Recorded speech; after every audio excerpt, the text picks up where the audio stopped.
Hello students, welcome back to our channel the learning lamp.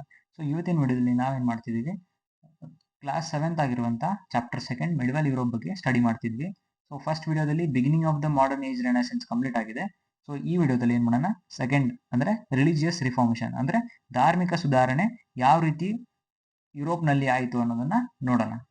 ಇದು line to line explain ಮಾಡ್ತಿದ್ದೀನಿ ಮತ್ತೆ difficult words ಕೂಡ ಹೇಳ್ಕೊಡ್ತಿದ್ದೀನಿ. Okay, so ಈ ವಿಡಿಯೋನ ತಪ್ಪದೇ ಕಂಪ್ಲೀಟ್ ಆಗಿ ನೋಡಿ ಅಂತ ಹೇಳ್ತೀನಿ. ಮತ್ತೆ ನೆಕ್ಸ್ಟ್ ವಿಡಿಯೋ ಬರುವಂತ ಜಿಯೋಗ್ರಾಫಿಕಲ್ ಎಕ್ಸ್ಪ್ಲೋರೇಷನ್ ಅದನ್ನು ಕೂಡ ನೋಡಿ ಅಂತ ಹೇಳ್ತೀನಿ. ನೆಕ್ಸ್ಟ್ ರಿಲಿಜಿಯಸ್ ರಿಫಾರ್ಮೇಷನ್ ಅಂದ್ರೆ ಧಾರ್ಮಿಕ ಸುಧಾರಣೆ. ಅಂದ್ರೆ ಯಾವ ರೀತಿ ಧಾರ್ಮಿಕ ಸುಧಾರಣೆ ಆಯಿತು ಯುರೋಪ್ ದೇಶದಲ್ಲಿ. ಧಾರ್ಮಿಕ ಸುಧಾರಣೆ. ಓಕೆ, ರಿಲಿಜಿಯಸ್ ರಿಫಾರ್ಮೇಷನ್ ಅಂದ್ರೆ ಧಾರ್ಮಿಕ ಸುಧಾರಣೆ. ಈ ರಿಲಿಜಿಯಸ್ ರಿಫಾರ್ಮೇಷನ್ ನ ಏನ್ ಹೇಳಿದ್ದಾರೆ, ಒಂದು ಸಂಭಾಷಣೆ ಮುಖಾಂತರ ಪೀಟರ್, ಜಾನ್ ಮತ್ತೆ ಲಿಲ್ಲಿ.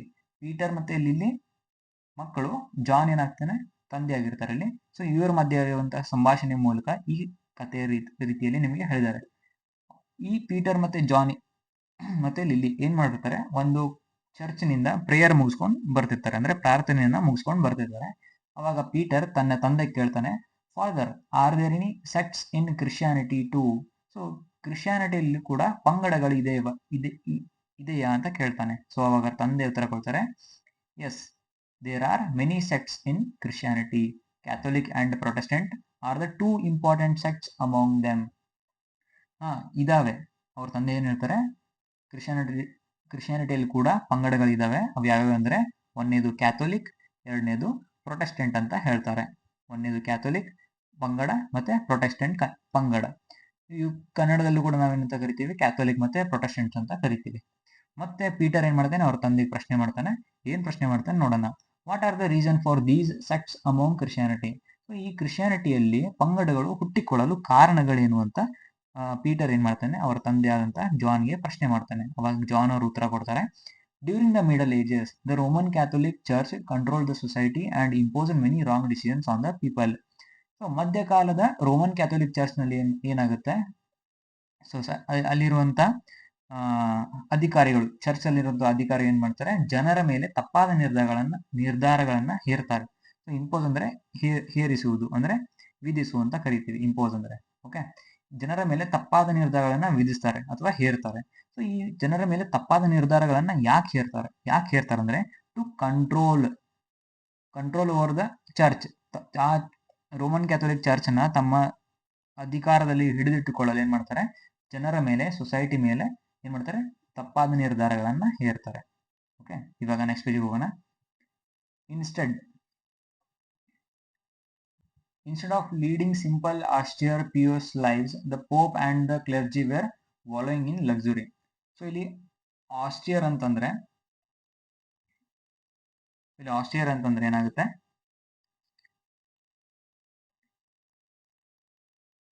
ಕಠೋರ ಅಂತ ಆಗುತ್ತೆ. ಓಕೆ, austere ಅಂತ ಏನಂತ ಕರಿತೀವಿ ನಾವು, ಕಠೋರ ಅಂತ ಕರಿತೀವಿ. ಓಕೆ, ನಂತರ ಪಿಯೋಸ್ ಅಂದ್ರೆ ಧರ್ಮನಿಷ್ಠೆ. ಪಿಯೋಸ್ ಅಂದ್ರೆ ಧರ್ಮ ನಿಷ್ಠೆ. ಓಕೆ, ನಂತರ ಇಲ್ಲಿ ಕ್ಲೆರ್ಜಿ ಅಂದ್ರೆ ಪಾದ್ರಿಗಳು ಅಂತ ಕರಿತೀವಿ ನಾವು, ಪಾದ್ರಿಗಳು. ಓಕೆ, ಇವರು instead of leading austere and simple pious lives, the pope and the clergy were wallowing in luxury. So ಈ ಪಾದ್ರಿಗಳು ಏನ್ ಮಾಡ್ತಿದ್ದಾರೆ, ಸರಳ ಜೀವನವನ್ನ ನಡೆಸೋದ್ ಬಿಟ್ಟು ಏನ್ ಮಾಡ್ತಿರ್ತಾರೆ, ತುಂಬಾ ಪಾದ್ರಿಗಳು ಮತ್ತೆ ಅಲ್ಲಿರೋ ಅಧಿಕಾರಿಗಳು ಏನ್ ಮಾಡ್ತಾರೆ, ಲಕ್ಸುರಿ ಆದಂತ ಜೀವನವನ್ನ ನಡೆಸ್ತಿರ್ತಾರೆ. There were many conflicts between the kings and the popes, as a result of which respect of the popes declined in the society. So ಇಲ್ಲಿ ಬಹಳ ಮನಸ್ತಾಪಗಳು ಕೆಟ್ಟಿರ್ತವೆ. ಯಾರ್ಯಾರ ಮಧ್ಯ, ಕಿಂಗ್ಸ್ ಮತ್ತೆ ಅಲ್ಲಿ ರೋಮನಿನ ರಾಜ್ಯರ ಮಧ್ಯ ಮತ್ತೆ ಚರ್ಚಿನ ಪೋಪ್ಗಳ ಮಧ್ಯ, ಪಾದ್ರಿಗಳ ಮಧ್ಯ ಏನಾಗಿರುತ್ತೆ, ಅವರ ಮನಸ್ತಾಪಗಳು ಕೆಟ್ಟಿರ್ತಾರೆ. ಇಲ್ಲಿ ನಾವು ಕಲಹ ಅಂತಾನೂ ಕರಿಬಹುದು. ರಾಜರ ಮಧ್ಯ ಮತ್ತೆ ಪೋಪ್ಸ್ಗಳ ಮಧ್ಯ ಕಲಹ ಕೂಡ ಆಗಿರುತ್ತೆ. ಸೊ ಇದರ ಪರಿಣಾಮವಾಗಿ ಏನಾಗುತ್ತೆ, as a result of which respect of the popes declined in the society. So ಪೋಪ್ಗಳ ಮೇಲಿರುವ ನಂಬಿಕೆ ಏನಾಗಿರುತ್ತೆ, ಗೌರವ ಏನಾಗಿರುತ್ತೆ, ಸಮಾಜದಲ್ಲಿ ಕಡಿಮೆಯಾಗ್ಬಿಡುತ್ತೆ. The kings did not tolerate the interference of the popes in political matters. So ರಾಜರು ಏನ್ ಮಾಡ್ತಾರೆ, ಈ ಪೋಪ್ಗಳು ಏನ್ ಮಾಡ್ತಿರ್ತಾರೆ, ರಾಜಕೀಯ ವ್ಯವಹಾರಗಳಲ್ಲಿ ಭಾಗವಹಿಸ್ತಿರ್ತಾರೆ. ಓಕೆ, ರಾಜಕೀಯ ವ್ಯವಹಾರಗಳು, ಪೊಲಿಟಿಕಲ್ ಮ್ಯಾಟರ್ಸ್ ಅಂದ್ರೆ ರಾಜಕೀಯ ವ್ಯವಹಾರ. ಸೊ ಪೊಲಿಟಿಕಲ್ ಮ್ಯಾಟರ್ಸ್ ಅಂದ್ರೆ ರಾಜಕೀಯ ವ್ಯವಹಾರ ಅಂತ ಕರಿತೀವಿ ನಾವು. ಸೊ ಇವ್ರೇನ್ ಮಾಡ್ತಿರ್ತಾರೆ, ಪೋಪ್ಗಳು ಈ ರಾಜಕೀಯ ವ್ಯವಹಾರಗಳಲ್ಲಿ ಭಾಗವಹಿಸ್ತಿರ್ತಾರೆ. ಅದನ್ನ ರಾಜನಿಗೆ ತಡ್ಕೊಳಕ್ ಆಗ್ತಿರಂಗಿಲ್ಲ, ಇವ್ರೇನ ಪೊಲಿಟಿಕಲ್ ಮ್ಯಾಟರ್ ಅಲ್ಲಿ ಭಾಗವಹಿಸ್ತಾರೆ ಅಂತ ಹೇಳಿ. The clergy had sold many positions. Clergy ಅಂದ್ರೆ ಏನು, ಪಾದ್ರಿಗಳು, ಚರ್ಚಿನ ಪಾದ್ರಿಗಳು. Okay, the clergy had sold many positions of the church and accumulated a lot of wealth. So ಇವರು ಪಾದ್ರಿಗಳು ಏನ್ ಮಾಡಿರ್ತಾರೆ, ಆ ಚರ್ಚ್ ನಲ್ಲಿರುವಂತ ಕೆಲಸದ ಪೊಸಿಷನ್ ಗಳನ್ನ ಏನ್ ಮಾಡಿರ್ತಾರೆ, ಮಾರ್ಕೊಂಡ್ಬಿಟ್ಟಿರ್ತಾರೆ.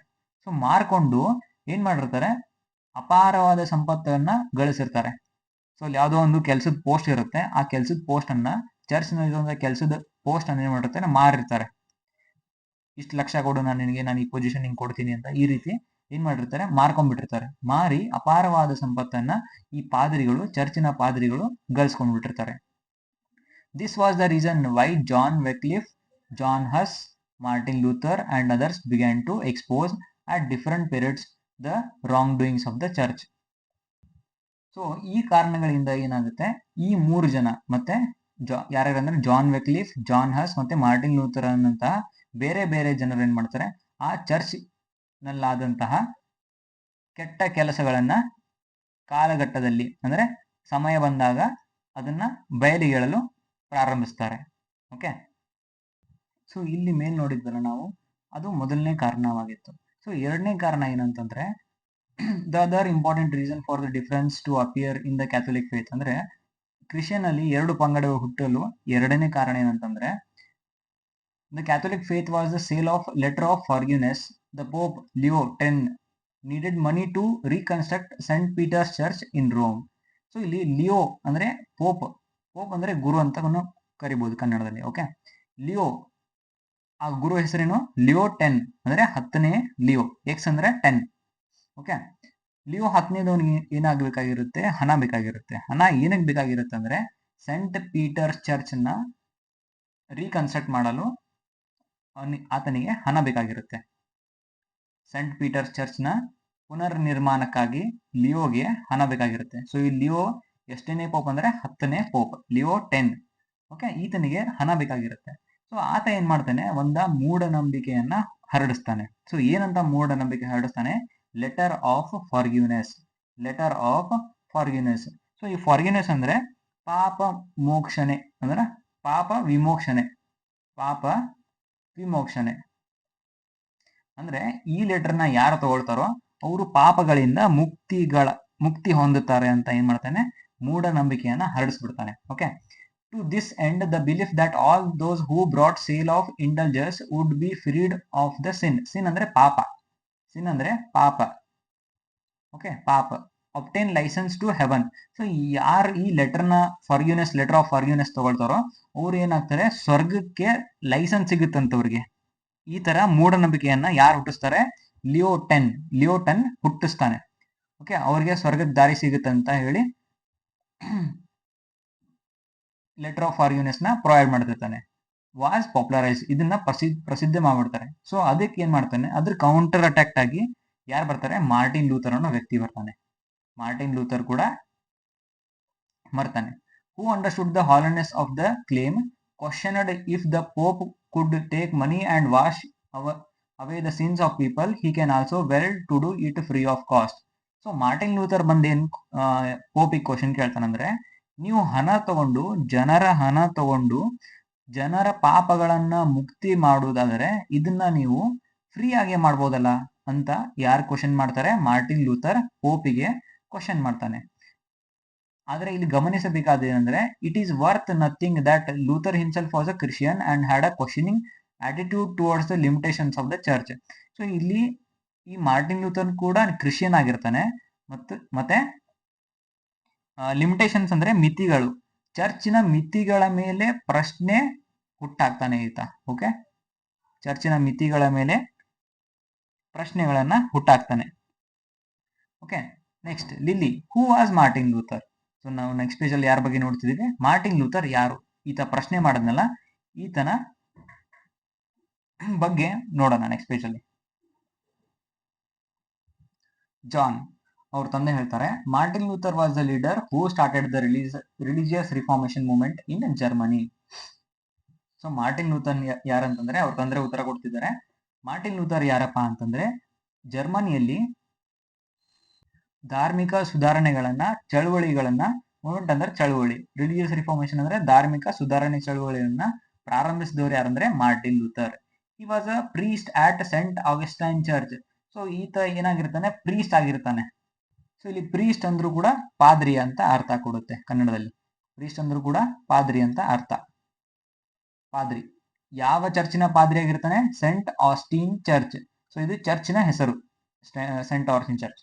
Next, Martin Luther who witnessed the ostentatious lifestyle of the Pope and the clergy at Rome, rebelled against them.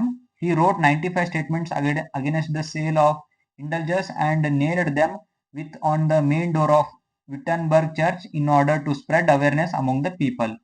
So ಈ ಮಾರ್ಟಿನ್ ಲೂಥರ್ ಏನ್ ಮಾಡ್ತಾನೆ, ಈ ಪಾದ್ರಿಗಳು ಮತ್ತೆ ಅಲ್ಲಿರುವಂತ ಕ್ಲರ್ಜಿ ಏನಾಗಿರ್ತಾರೆ, ಇವರು ತಮ್ಮ ಲಕ್ಸುರಿಯಸ್ ಲೈಫ್ ಅನ್ನ ಹ್ಯಾಂಡಲ್ ಮಾಡ್ತಿರ್ತಾರೆ. ಓಕೆ, ಆಮೇಲೆ ರೆಬೆಲ್ಡ್ ಅಗೇನ್ಸ್ಟ್ ದೆಮ್. ಸೊ ಅವ್ರ ವಿರುದ್ಧ ಎದುರು ನಿಲ್ತಾನೆ. ಯಾರ್ಯಾರು ಲಕ್ಸುರಿಯಸ್ ಲೈಫ್ ಅನ್ನ ಆರಂಭಿಸ್ತಿರ್ತಾರೋ ಅವ್ರ ವಿರುದ್ಧ ನಿಂತ್ಕೊಳ್ತಾನೆ. ಇವ್ರು ಯಾವ ರೀತಿ ಲಕ್ಸುರಿಯಸ್ ಲೈಫ್ ಲೀಡ್ ಮಾಡ್ತಿದ್ದಾರೆ, ಯಾಕಂದ್ರೆ ಅವರು ಪಾದ್ರಿಗಳಂದ್ರೆ ಸಾಮಾನ್ಯವಾದ ಜೀವನ ನಡೆಸಬೇಕಾಗಿರುತ್ತೆ. ಓಕೆ, ಈ wrote 95 statements against the sale of indulgence and nailed them on the main door of Wittenberg church. So ಈತ ಏನ್ ಮಾಡ್ತಾನೆ, ಅದೇನಿರುತ್ತಲ್ಲ ಲೆಟರ್ ಆಫ್ ಫಾರ್ಗಿವ್ನೆಸ್, ಅಂದ್ರೆ ಪಾಪ ವಿಮೋಚನೆ ಮಾಡುವ ಪತ್ರ ಇರುತ್ತಲ್ಲ. ಸೊ ಅದನ್ನ ಯಾರು ತಗೊಳ್ತಾರೆ, ಅವ್ರಿಗೆ ನಾನು ಪಾಪನ ಮುಕ್ತಿ ಕೊಡ್ತೀನಿ ಮತ್ತೆ ಹೆವನ್ಗೆ ದಾರಿ ಮಾಡ್ಕೊಡ್ತೀನಿ ಅಂತ ಹೇಳಿರ್ತಾನಲ್ಲ, ಅಂತ ಯಾರು? ಲಿಯೋಟೆನ್ ಹೇಳಿರ್ತಾನಲ್ಲ. ಅದ್ರ ಬಗ್ಗೆ ಏನ್ ಮಾಡ್ತಾನೆ ಈತ 95 ಸ್ಟೇಟ್ಮೆಂಟ್ ಗಳನ್ನ ಬರೆದು ಯಾವ ಚರ್ಚಿನ ಬಾಗಿಲಿಗೆ ನೇರಡ್ ಅಂದ್ರೆ ಮೊಳೆ ಹೊಡೆದಿರ್ತಾನೆ. ಯಾವ ಚರ್ಚಿಗೆ ಬಾಗಿಲಿಗೆ ಮೊಳೆ ಹೊಡೆದಿರ್ತಾನೆ ಅಂದ್ರೆ ವಿಟನ್ಬರ್ಗ್ ಚರ್ಚಿಗೆ ಏನ್ ಮಾಡ್ತಾನೆ, ಮೇನ್ ಡೋರಿಗೆ ಮೊಳೆ ಹೊಡೆದು ಜನರಲ್ಲಿ ಜಾಗೃತಿಯನ್ನು ಮೂಡಿಸಲು ಪ್ರಾರಂಭಿಸ್ತಾನೆ. Next, Luther translated the Bible into German. So ಈತ ಏನ್ ಮಾಡ್ತಾನೆ, ಬೈಬಲ್ನ ಅಂದ್ರೆ ಬೈಬಲ್ ಏನು, ಇದು ಗ್ರಂಥ, ಒಂದು ಅವರ ಪ್ರಮುಖ ಗ್ರಂಥ. ಬೈಬಲ್ನ ಏನ್ ಮಾಡ್ತಾನೆ, ಜರ್ಮನಿಗೆ ಟ್ರಾನ್ಸ್ಲೇಟ್ ಮಾಡ್ತಾನೆ. ಓಕೆ, ಇವಾಗ ಇಂಗ್ಲಿಷ್ ಕನ್ನಡಕ್ಕೆ ಯಾವ ರೀತಿ ಟ್ರಾನ್ಸ್ಲೇಟ್ ಮಾಡ್ತಾರೋ ಅದೇ ರೀತಿ ಬೈಬಲ್ನ ಜರ್ಮನ್ಗೆ ಟ್ರಾನ್ಸ್ಫರ್ ಮಾಡ್ತಾರೆ.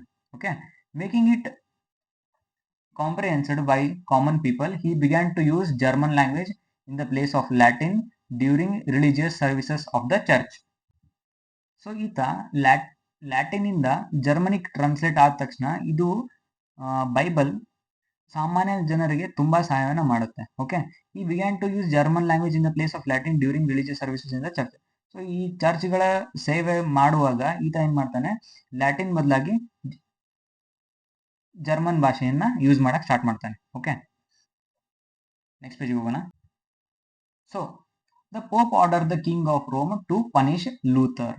ಸೊ ಲೂಥರ್ನ ಕೆಲಸಗಳನ್ನ ನೋಡಿ ಪೋಪಿಗೆ ಅಂದ್ರೆ ಅಲ್ಲಿನ ಪಾದ್ರಿಗಳಿಗೆ ತಡ್ಕೊಳಕ್ ಆಗ್ಲಿಲ್ಲ. ಯಾಕಂದ್ರೆ ಆತ ಏನ್ ಮಾಡ್ತಾನೆ, 95 ಸ್ಟೇಟ್ಮೆಂಟ್ ಚರ್ಚಿನ ಬಾಗಿಲಿಗೆ ಹಾಕಿರ್ತಾನೆ. ಯಾವ ಚರ್ಚ್ ಅಂದ್ರೆ ವಿಟನ್ಬರ್ಗ್ ಚರ್ಚ್ಗೆ 95 ಸ್ಟೇಟ್ಮೆಂಟ್ ಗಳನ್ನ ಹಾಕಿರ್ತಾನೆ. ಮತ್ತೆ ಆತ ಪ್ರಶ್ನೆ ಮಾಡಿರ್ತಾನೆ, ಇದ್ರ ಮೇಲೆ ಆ ಪಾದ್ರಿಗಳು ಲಕ್ಸುರಿಯಸ್ ಲೈಫ್ ಅನ್ನ ಲೀಡ್ ಮಾಡೋದ್ರ ಮೇಲೆ ಪ್ರಶ್ನೆ ಮಾಡಿರ್ತಾನೆ. ಓಕೆ, ಆಮೇಲೆ ಆತ ಏನ್ ಮಾಡಿರ್ತಾನೆ, ಜರ್ಮನ್ ಇಂದ ಲ್ಯಾಟಿನ್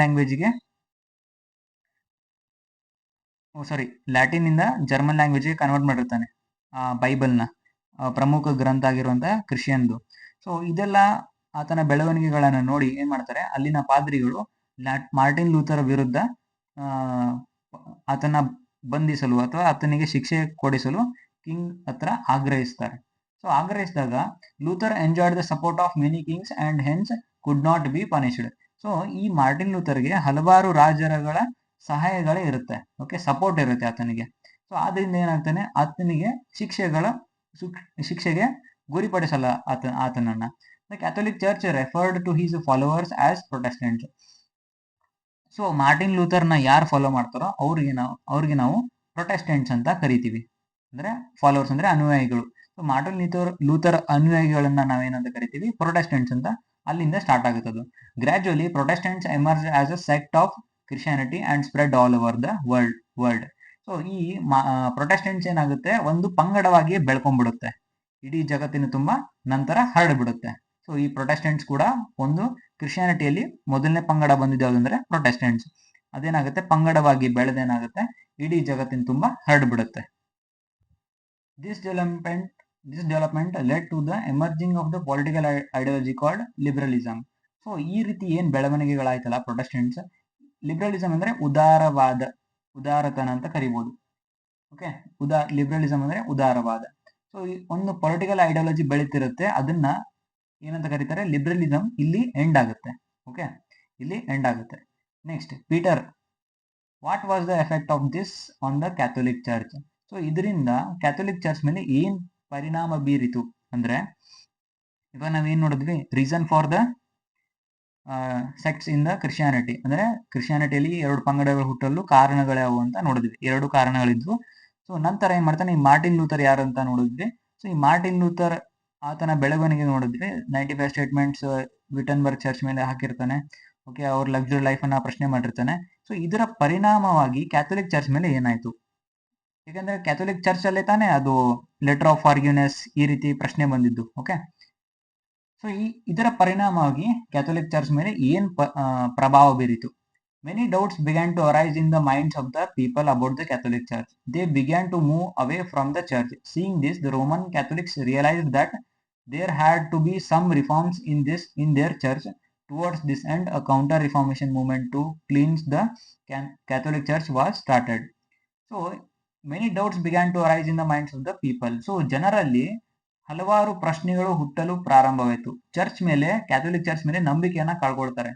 ನಂಬಿಕೆಯನ್ನ ಕಳ್ಕೊಂಡು ಏನ್ ಮಾಡ್ತಾರೆ, ಆ ಚರ್ಚ್ ಇಂದ ದೂರ ಉಳಿಯಲು ಪ್ರಾರಂಭಿಸ್ತಾರೆ. ಓಕೆ, ಆ ಚರ್ಚ್ ನಿಂದ ದೂರ ಉಳಿಯಲು ಪ್ರಾರಂಭಿಸ್ತಾರೆ. Seeing this, the Roman Catholics realized that there had to be some reforms in this church. So ಅಲ್ಲಿನ ಪಾದ್ರಿಗಳು ಏನ್ ಅನ್ಕೊಳ್ತಾರೆ, ಈ ಚರ್ಚ್ ನ ನಾವು ಸುಧಾರಣೆ ಮಾಡಬೇಕು ಅಂತ ಅನ್ಕೊಳ್ತಾರೆ. Towards this end, a counter reformation movement to cleanse the Catholic church was started. So ಇದರ ಪರಿಣಾಮವಾಗಿ ಏನಾಗುತ್ತೆ, ಅಲ್ಲಿರುವಂತ ಪಾದ್ರಿಗಳು ಇದನ್ನ ಕ್ಲೀನ್ ಮಾಡ್ಬೇಕಂತ ಅನ್ಕೊಳ್ತಾರೆ. ಸೊ ಇದರ ಪರಿಣಾಮವಾಗಿ ಕ್ಲೀನ್ಸ್ ಅಂದ್ರೆ ಶುದ್ಧೀಕರಣ, ದ ಕ್ಯಾಥೋಲಿಕ್ ಚರ್ಚ್ ಅಂದ್ರೆ ಕೌಂಟರ್ ರಿಫಾರ್ಮೇಶನ್ ನ ತಗೊಂಡ್ಬರ್ತಾರೆ. ಸೊ ಅಂದ್ರೆ ಕೌಂಟರ್ ರಿಫಾರ್ಮೇಶನ್ ಅಂದ್ರೆ ಪ್ರತಿ ಸುಧಾರಣೆ ಅಂತ ಕರಿತೀವಿ ನಾವು. ಕೌಂಟರ್ ರಿಫಾರ್ಮೇಶನ್ ಅಂದ್ರೆ ಪ್ರತಿ ಸುಧಾರಣೆ. ಸೊ ಅದನ್ನ ತಗೊಂಡ್ಬರ್ತಾರೆ. ಸೊ ಹಂಗಂದ್ರೆ ಲಿಲ್ಲಿ ಕ್ವಶನ್ ಹೇಳ್ತಾರೆ, ಪ್ರತಿ ಸುಧಾರಣೆ ಕೌಂಟರ್ ರಿಫಾರ್ಮೇಶನ್ ಅಂದ್ರೆ ಏನು ಅಂತ. ಓಕೆ, ಸೊ ಈ ಕೌಂಟರ್ ರಿಫಾರ್ಮೇಶನ್ ಅಂದ್ರೆ ಜಾನ್ ಹೇಳ್ತಾರೆ, the attempts of the Catholic church to bring about reforms in its internal functioning is called counter reformation ಅಂತ ಹೇಳ್ತಾರೆ. ಸೊ ಒಳಗಿನ ಕಾರ್ಯಗಳನ್ನ ಅಂದ್ರೆ ಆಂತರಿಕ ಕಾರ್ಯಗಳನ್ನ ಶುದ್ಧೀಕರಿಸ್ಕೊಳ್ತಾರೆ, ಅಂದ್ರೆ ಸುಧಾರಣೆಗಳನ್ನ ಮಾಡ್ತಾರೆ. ಸೊ ಅದಕ್ಕೆ ನಾವೇನಂತ ಕರಿತೀವಿ, ಕೌಂಟರ್ ರಿಫಾರ್ಮೇಶನ್ ಅಂತ ಕರಿತೀವಿ. ಸೊ ಹಂಗಂದ್ರೆ ಲಿಲ್ಲಿ ಕ್ವಶನ್ ಕೇಳ್ತಾಳೆ, who was the leader of the counter reformation? ಹಂಗಂದ್ರೆ ಈ ಕೌಂಟರ್ ರಿಫಾರ್ಮೇಶನ್ ನಾಯಕ ಯಾರು ಅಂತ ಕೇಳ್ತಾಳೆ ಇಲ್ಲಿ. ಅವಾಗ ಜಾನ್ ತಂದೆಯ ಉತ್ತರ ಕೊಡ್ತಾರೆ, Ignatius Loyola was the leader of the counter reformation. He established the Society of Jesus in 1541 common ಇರಾ. ಓಕೆ, ಸೊ ಇಗ್ನೇಷಿಯಸ್ ಲಾಯಲಾ ಏನಾಗಿರ್ತಾನೆ, ಈ ಕೌಂಟರ್ ರಿಫಾರ್ಮೇಶನ್ ನಾಯಕನಾಗಿರ್ತಾನೆ. ಸೊ ಈತ ಒಂದು ಸೊಸೈಟಿ ಕಟ್ತಾನೆ. ಅದೇ ಆ ಸೊಸೈಟಿ ಹೆಸರೇನಂದ್ರೆ ಸೊಸೈಟಿ ಆಫ್ ಜೀಸಸ್. ಯಾವ ಇಸ್ವಿಯಲ್ಲಿ ಕಟ್ತಾನಂದ್ರೆ 1541 ಅಂದ್ರೆ 1541 ಇಸ್ವಿಯಲ್ಲಿ ಸೊಸೈಟಿ ಆಫ್ ಜೀಸಸ್ ಅನ್ನ ಕಟ್ತಾನೆ. The members of this Society of Jesus are called Jesuits. Along with spreading their religion, they concentrated on extending educational and health facilities. As a result of their efforts, the Catholic Church regained the lost trust of the people. So ಈ Jesus ಸೊಸೈಟಿದವ್ರನ್ನ ನಾವು ಏನಂತ ಕರಿತಿದ್ವಿ, ಜಿಯೂಸಿಟ್ಸ್ ಅಂತ ಕರಿತಿದ್ವಿ. Okay, ಜಿಯೂಸಿಟ್ಸ್ ಅಂತ ಕರಿತೀವಿ. Okay, along with spreading. So ಇವ್ರ Jesus ಗಳ ಕೆಲಸವೇನಂತಂದ್ರೆ, ಇವ್ರನ್ನ ತಮ್ಮ ಕ್ರಿಶ್ಚಿಯಾನಿಟಿ ಮತ ಪ್ರಚಾರಣೆ ಮಾಡ್ತಿರ್ತಾರೆ. ಇವರು ಅಂದ್ರೆ ಕ್ರಿಶ್ಚಿಯಾನಿಟಿನ ಎಲ್ಲ ಕಡೆ ಹರಡೋದು ಅಂದ್ರೆ ಸ್ಪ್ರೆಡ್ಡಿಂಗ್ ಅಂದ್ರೆ ಹರಡೋದು ಅಂತ ಕರಿತೀವಿ. ಸೊ ಈ ಮತ ಪ್ರಚಾರಕರು ಇರ್ತಾರೆ ಇವರು ಜಿಯೂಸಿಟ್ಸ್. ಅವರು ಮತ ಪ್ರಚಾರಣೆ ಮಾಡೋದು ಅಷ್ಟೇ ಅಲ್ಲದೆ ಯಾವ್ದು ಕಡೆ ಕಾನ್ಸಂಟ್ರೇಟ್ ಮಾಡ್ತಾರೆ, extending educational and health facilities. So education ಮತ್ತೆ ಹೆಲ್ತ್ ಫೆಸಿಲಿಟೀಸ್ ಮೇಲೆ ಕೂಡ ಅವರು ಕಾನ್ಸಂಟ್ರೇಟ್ ಅನ್ನ ಮಾಡ್ತಾರೆ. ಇದರ ಪರಿಣಾಮವಾಗಿ ಏನಾಗುತ್ತೆ, ಆ ಕ್ಯಾಥೋಲಿಕ್ ಚರ್ಚ್ ಜನರ ನಂಬಿಕೆಯನ್ನ ಕಳ್ಕೊಂಡಿರುತ್ತೆ. ಅದು ರೀಗೇನ್ಡ್ ಅಂದ್ರೆ ಮರಳಿ ಜನನ ನಂಬಿಕೆಗಳನ್ನ ಗಳಿಸ್ಕೊಳ್ಳುತ್ತೆ. ಓಕೆ, ಪೀಟರ್ ಮತ್ತೆ ಪ್ರಶ್ನೆ ಮಾಡ್ತಾನೆ, what were the effects of the religious reformation movement. ಈ ಕೌಂಟರ್ ರಿಫಾರ್ಮೇಶನ್ ನಡೀತಲ್ಲ, ಇದರ ಪರಿಣಾಮಗಳೇನು ಅಂತ ಕೇಳ್ತಾನೆ ಪೀಟರ್. ಅವಾಗ ಜಾನ್ ಹೇಳ್ತಾನೆ, the followers of Jesus got divided into sects, Catholics and Protestants. The illegal activities that were being practiced in the name of religion in the Catholic Church ended. In the struggle for power between the Pope and the kings, gradually the kings became more powerful. So ಇದರ ಪರಿಣಾಮವಾಗಿ counter reformation movement ನ ಪರಿಣಾಮವಾಗಿ ಏನಾಗುತ್ತೆ ಅಂದ್ರೆ, the followers of Jesus got divided ಅಂದ್ರೆ Jesus ನ ಅನುಯಾಯಿಗಳು ಎರಡು ಪಂಗಡವಾಗಿ ವಿಗಡಣೆ ಅಂದ್ರೆ ಬೇರೆ ಬೇರೆ ಆಗ್ಬಿಡ್ತಾರೆ. ಓಕೆ, ಕ್ರಿಶ್ಚಿಯಾನಿಟಿ ಒಂದಿರುತ್ತೆ, ಕ್ರಿಶ್ಚಿಯಾನಿಟಿಯಲ್ಲೇ ಎರಡು ಪಂಗಡವಾಗಿ ಬೆಳೆದ್ ಬಿಡ್ತವೆ. ಒಂದು ಕ್ಯಾಥೋಲಿಕ್ಸ್ ಅಂತ ಆಗುತ್ತೆ, ಮತ್ತೆ ಪ್ರೊಟೆಸ್ಟೆಂಟ್ಸ್ ಅಂತ ಎರಡು ಪಂಗಡ ಹುಟ್ಟುಕೊಳ್ತವೆ. The illegal activities that were being practised in the name of religion in the Catholic church ended. So ಅಲ್ಲಿ ಇಲ್ಲಿಗಲ್ ವ್ಯವಹಾರ ನಡೀತಿರುತ್ತಲ್ಲ, ಅಂದ್ರೆ ಲೆಟರ್ ಆಫ್ ಫಾರ್ಗಿವ್ನೆಸ್, ಮತ್ತೆ ಅಲ್ಲಿ ಲಕ್ಸುರಿಯಸ್ ಲೈಫ್ ಅನ್ನ ಲೀಡ್ ಮಾಡುತ್ತಾರೆ, ಮತ್ತೆ ಪೋಸ್ಟ್ ಅಂದ್ರೆ ಕೆಲಸದ ಪೋಸ್ಟ್ ಗಳನ್ನ ಹಣಕ್ಕಾಗಿ ಮಾರ್ಕೊಳ್ತಿರ್ತಾರಲ್ಲ, ಅದೆಲ್ಲ ಏನಾಗುತ್ತೆ, ಬಂದ್ ಆಗುತ್ತೆ. Okay, in the struggle of power between ಅಂದ್ರೆ ರಾಜರ ಮತ್ತೆ ಪೋಪರ ಮಧ್ಯೆ, ಇವರು ಪೋಪರ್ ಏನ್ ಮಾಡ್ತಿರ್ತಾರೆ, ಪೊಲಿಟಿಕಲ್ ಮ್ಯಾಟರ್ಸ್ ಗಳಲ್ಲಿ ಭಾಗವಹಿಸಿರ್ತಾರೆ, ಅವ್ರ ಮಧ್ಯ ಕಲಹಗಳು ಉಂಟಾಗಿರ್ತವೆ. ಸೊ ಅಲ್ಲಿ ಕಲಹಗಳು ಉಂಟಾದಾಗ ಏನಾಗುತ್ತೆ, ಆ ಕಲಹಗಳೆಲ್ಲ ಅವು ಕೂಡ ನಿಂತೋಗ್ತವೆ. ನಿಂತೋಗಿ ರಾಜರು ಜಾಸ್ತಿ ಪವರ್ಫುಲ್ ಆಗಿ ಬೆಳ್ಕೊಳ್ತಾರೆ. ಓಕೆ, ಇದೇನಾಗಿತ್ತು, religious effects of religious reformation movement ಆಗಿತ್ತು. ಓಕೆ, ನೆಕ್ಸ್ಟ್ ಪೇಜ್ ಹೋಗೋಣ. ಓಕೆ, ನೆಕ್ಸ್ಟ್ ಪೇಜ್ ಅಲ್ಲಿ ಜಿಯೋಗ್ರಫಿಕಲ್ ಎಕ್ಸ್ಪ್ಲೋರೇಷನ್ ಇದೆ. ಇದನ್ನ ನಾನು ನೆಕ್ಸ್ಟ್ ವಿಡಿಯೋದಲ್ಲಿ ಹೇಳ್ತಿದ್ದೀನಿ. ಸೊ ಇಲ್ಲಿವರೆಗೂ ಏನಾಗಿತ್ತು, ಇದೆಲ್ಲ ರಿಲಿಜಿಯಸ್ ರಿಫಾರ್ಮೇಶನ್ ಬಗ್ಗೆ, ಅಲ್ಲಿನ ಸುಧಾರಣೆಗಳು, ಅಲ್ಲಿನ ತಪ್ಪುಗಳು ಆಗಿತ್ತು. ಅಂದ್ರೆ ಯಾವ ರೀತಿ ಧಾರ್ಮಿಕ ಸುಧಾರಣೆ ನಡೀತು, ಮಾರ್ಟಿನ್ ಲೂಥರ್ ಬಗ್ಗೆ ನೋಡಿದ್ವಿ, ರಾಜರು ಮತ್ತೆ ಪೋಪ್ಗಳ ಮಧ್ಯ ಪೊಲಿಟಿಕಲ್ ರೀಸನ್ ಮೇಲೆ ಕಲಹಗಳಾಗ್ತಿರ್ತವೆ, ಮತ್ತೆ ಲೆಟರ್ ಆಫ್ ಫಾರ್ಗಿವ್ನೆಸ್ ನೋಡಿದ್ವಿ. ಓಕೆ, ಲೆಟರ್ ತಗೊಂಡ್ರೆ ಸಾಕು ಸ್ವರ್ಗಕ್ಕೆ ಜಾಗ ಸಿಗುತ್ತೆ ಅನ್ನೋ ರೀತಿ ಯಾರು ಲಿಯೋ 10ನೇ ಲಿಯೋ ಏನ್ ಮಾಡ್ತಿರ್ತಾನೆ, ಪ್ರಚಾರನ ಹೊರಡಿಸಿರ್ತಾನೆ. ಆಮೇಲೆ ಮಾರ್ಟಿನ್ ಲೂಥರ್ ಬಂದು ಅದನ್ನೆಲ್ಲ ಪ್ರಶ್ನಿಸಿ ಅವ್ರ ವಿರುದ್ಧ ನಿಂತು ರಾಜರುಗಳ ಸಹಾಯ ತಗೊಂಡು ಏನ್ ಮಾಡ್ತಾನೆ, ಯಾವುದೇ ಪನಿಷ್ಮೆಂಟ್ ಇಲ್ಲದೇನೆ ಗೆದ್ಬಿಡ್ತಾನೆ. ಗೆದ್ಬಿಟ್ಟು ಏನಾಗುತ್ತೆ, ಅಲ್ಲಿ ಎರಡು ಇದರ ಪರಿಣಾಮವಾಗಿ ಏನಾಗುತ್ತೆ, ಜೀಸಸ್ ನಲ್ಲಿ ಅಂದ್ರೆ ಕ್ರಿಶ್ಚಿಯಾನಿಟಿಯಲ್ಲಿ ಎಷ್ಟು ಎರಡು ಪಂಗಡಗಳು ಹುಟ್ಕೊಳ್ತವೆ. ಒಂದ್ ಪಂಗಡ ಹೆಸರು ಕ್ಯಾಥೋಲಿಕ್ ಅಂತ, ಇನ್ನೊಂದು ಪಂಗಡ ಹೆಸರು ಪ್ರೊಟೆಸ್ಟೆಂಟ್ಸ್ ಅಂತ. ಸೊ ಇದಾಗಿತ್ತು ಕೌಂಟರ್ ರಿಫಾರ್ಮೇಶನ್ ಮತ್ತೆ ರಿಲಿಜಿಯಸ್ ರಿಫಾರ್ಮೇಶನ್ ಮೂವ್ಮೆಂಟ್ ನ ಮುಕ್ತಾಯವಾಗಿದೆ. ಸೊ ಇಲ್ಲಿವರೆಗೂ ನಿಮ್ಗೆ ಅರ್ಥ ಆಗಿದ್ರೆ ಲೈಕ್ ಮಾಡಿ, ಶೇರ್ ಮಾಡಿ, ಸಬ್ಸ್ಕ್ರೈಬ್ ಮಾಡಿ ಅಂತ ಹೇಳ್ತೀನಿ. ಮುಂದಿನ ವಿಡಿಯೋಗಾಗಿ ಅಂದ್ರೆ ಜಿಯೋಗ್ರಾಫಿಕಲ್ ಎಕ್ಸ್ಪ್ಲೋರೇಷನ್ ಬಗ್ಗೆ ಕಾಯ್ತೀರಿ ಅಂತ ಹೇಳ್ತೀನಿ. Thank you so much.